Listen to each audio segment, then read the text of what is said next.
اللہ کے آخری نبی اور رسول حضرت محمد مصطفیٰ صلی اللہ علیہ وسلم نے اسلام کو پھیلانے کی کوشش میں کوئی کسر نہیں چھوڑی۔ اس مقصد کے لیے انہوں نے جزیرہ عرب سے باہر بادشاہوں اور فرما رواؤں کو متعدد خطوط ارسال کیے جن میں انہیں اسلام کی دعوت دی گئی۔ یہ تحریریں لوگوں تک دین کی دعوت پہنچانے کا ایک اہم ذریعہ تھیں۔ نبی صلی اللہ علیہ وسلم نے ایک خط بادشاہ فارس کسریٰ خسرو کے پاس روانہ کیا جو یہ تھا: بسم اللہ الرحمن الرحیم، محمد رسول اللہ صلی اللہ علیہ وسلم کی طرف سے کسریٰ عظیم فارس کی جانب اس شخص پر سلام ہو جو ہدایت کی پیروی کرے اور اللہ اور اس کے رسول پر ایمان لائے اور گواہی دے کہ اللہ کے سوا کوئی لائق عبادت نہیں، وہ تنہا ہے، اس کا کوئی شریک نہیں، اور محمد صلی اللہ علیہ وسلم اس کے بندے اور رسول ہیں۔ میں تمہیں اللہ کی طرف بلاتا ہوں کیونکہ میں تمام انسانوں کی جانب اللہ کا پیغمبر ہوں، تاکہ جو شخص زندہ ہے اسے انجام بد سے ڈرایا جائے، پس تم اسلام لاؤ، سالم رہو گے، اور اگر اس سے انکار کیا تو تم پر مجوس کا بھی گناہ ہوگا۔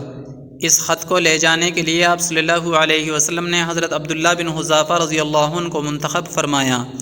انہوں نے یہ خط سربراہ بحرین کے حوالے کیا۔ اب یہ معلوم نہیں کہ سربراہ بحرین نے یہ خط اپنے کس آدمی کے ذریعے کسریٰ کے پاس بھیجا، خود حضرت عبداللہ بن حذافہ رضی اللہ عنہ کو روانہ کیا۔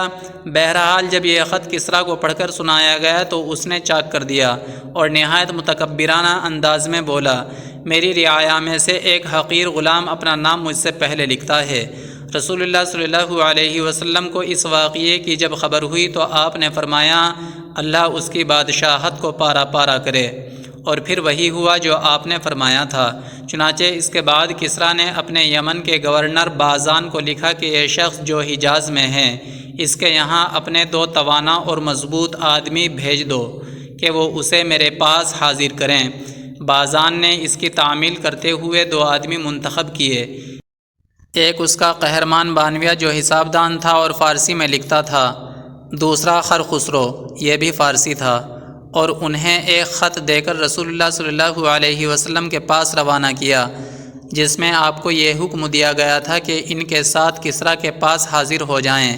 جب وہ مدینہ پہنچے اور نبی صلی اللہ علیہ وسلم کے روبرو حاضر ہوئے تو ایک نے کہا: شہنشاہ کسریٰ نے شاہ بازان کو ایک مکتوب کے ذریعے حکم دیا ہے کہ وہ آپ کے پاس ایک آدمی بھیج کر آپ کو کسریٰ کے روبرو حاضر کرے، اور بازان نے اس کام کے لیے مجھے آپ کے پاس بھیجا ہے کہ آپ میرے ساتھ چلیں۔ ساتھ ہی دونوں نے دھمکی آمیز باتیں بھی کہیں۔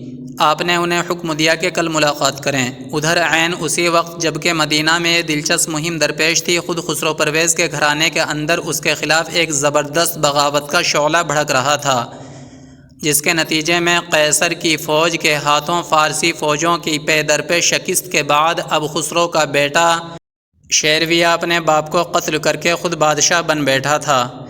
رسول اللہ صلی اللہ علیہ وسلم کو اس واقعے کا علم وحی کے ذریعے ہوا۔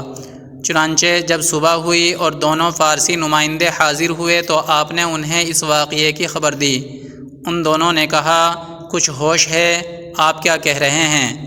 ہم نے اس سے بہت معمولی بات بھی آپ کے جرائم میں شمار کی ہے، تو کیا آپ کی یہ بات ہم بادشاہ کو لکھ بھیجیں؟ آپ نے فرمایا: ہاں، اسے میری اس بات کی خبر کر دو، اور اس سے یہ بھی کہہ دو کہ میرا دین اور میری حکومت وہاں تک پہنچ کر رہے گی جہاں تک کسریٰ پہنچ چکا ہے، بلکہ اس سے بھی آگے بڑھتے ہوئے اس جگہ جا کر رکے گی جس سے آگے اونٹ اور گھوڑے کے قدم جا ہی نہیں سکتے۔ تم دونوں اس سے یہ بھی کہہ دینا کہ اگر تم مسلمان ہو جاؤ تو جو کچھ تمہارے زیر اقتدار ہے وہ سب میں تمہیں دے دوں گا، اور تمہیں تمہاری قوم ابنائے کا بادشاہ بنا دوں گا۔ اس کے بعد وہ دونوں مدینہ سے روانہ ہو کر بازان کے پاس پہنچے اور اسے ساری تفصیلات سے آگاہ کیا۔ تھوڑے عرصے بعد ایک خط آیا کہ شیرویہ نے اپنے باپ کو قتل کر دیا ہے۔ اس واقعے کی وجہ سے بازان اور اس کے فارسی رفقا جو یمن میں موجود تھے مسلمان ہو گئے۔